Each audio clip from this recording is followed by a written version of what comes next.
और आज जो लोकतंत्र के रहनुमा बनकर बैठे हैं उन पर भी सवाल खड़ा होता है। तो ऐसी परिस्थिति में हमें क्या करना होगा?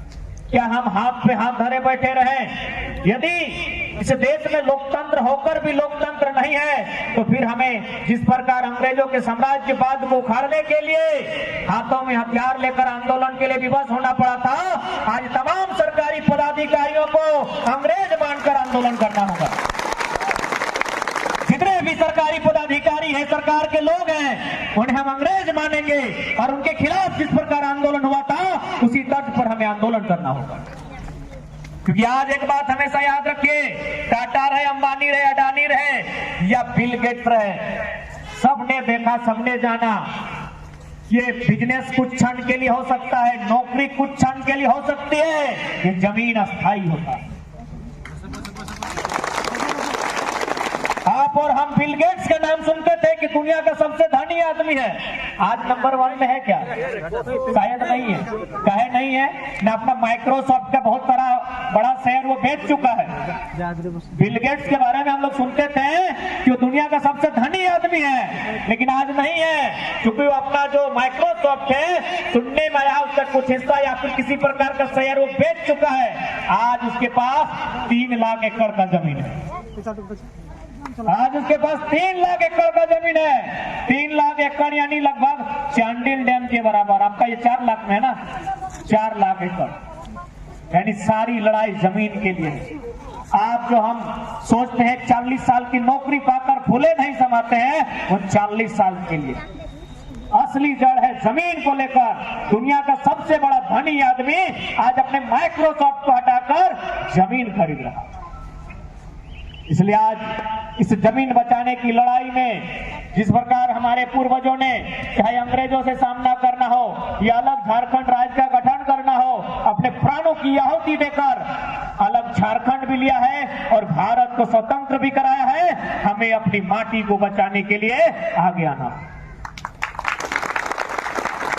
बिल्कुल अभी पूर्व के वक्ता भाईगण कह रहे थे कि आज विस्थापितों का ये हाल है तो हम घुसपैठिए के समान। इसलिए सबसे पहले सरकार को, विभाग को यह भी तय करना होगा कि विस्थापित परिवार के किसी सदस्य का यदि जाति आय आवासीय प्रमाण पत्र बनता है उसके लिए खतियान नहीं, विकास पुस्तिका कोई आधार माना जाए। कि हमारे पास तो खतियान है नहीं, हमको जो 12.5 डिसमिल का जमीन मिला है उसमें डीड मिलेगा, खतियान वहां भी नहीं मिलेगा। तो यदि किसी सरकारी नौकरी में या फिर किसी सरकारी योजना का हमको लाभ लेना है जहां हमसे जाति आवासीय आय या फिर कोई प्रमाण पत्र मांगा जाएगा, हम कैसे बनाएंगे? क्योंकि हमारे पास तो खतियान है नहीं। तो इसलिए इस बात को भी नियम बनाना चाहिए कि जो विस्थापित परिवार है विकास पुस्तिका के आधार पर ही उनका जाति आवासीय प्रमाण पत्र बनना चाहिए। दूसरी बात, चांडिल डैम के लिए जमीन अधिग्रहण का 1980 में किया गया है या 78 में या 82 में, यदि मुआवजा 2023 में दिया जाएगा तो अकॉर्डिंग 2023 के अनुसार मिलना चाहिए। 2023 में अगर मुआवजा मिलेगा तो 2023 के अनुसार मिलना चाहिए।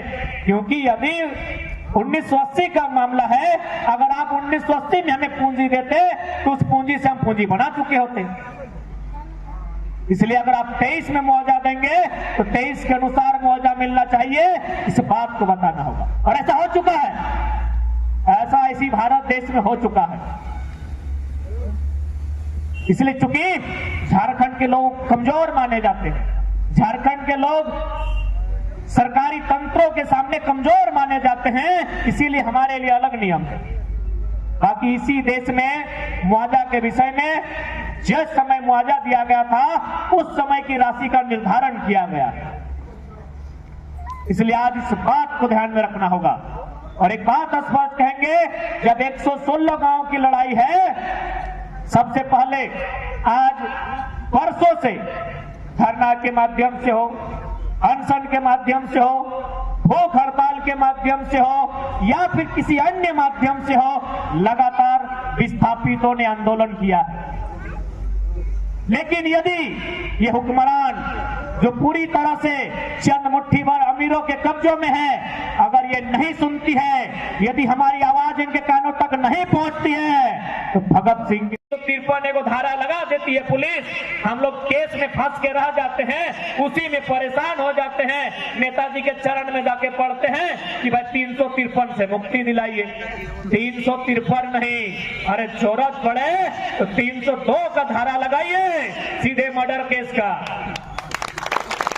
क्योंकि आपको क्या लगता है 40 साल पुराना रोग है, इतनी जल्दी और इतनी आसानी से आपको आजादी और छुटकारा मिलेगा?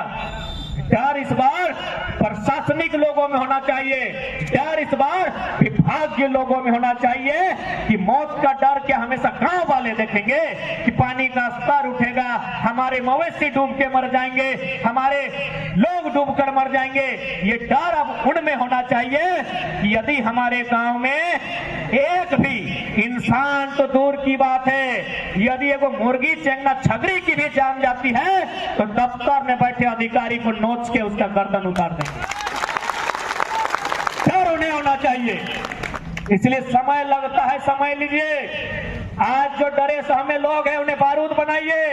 ऐसे भी 40 साल समय लगा है, 4 महीना और लगे, दिक्कत नहीं है, लेकिन 116 गांव से फौलाद निकालिए और इनका मुकाबला कीजिए।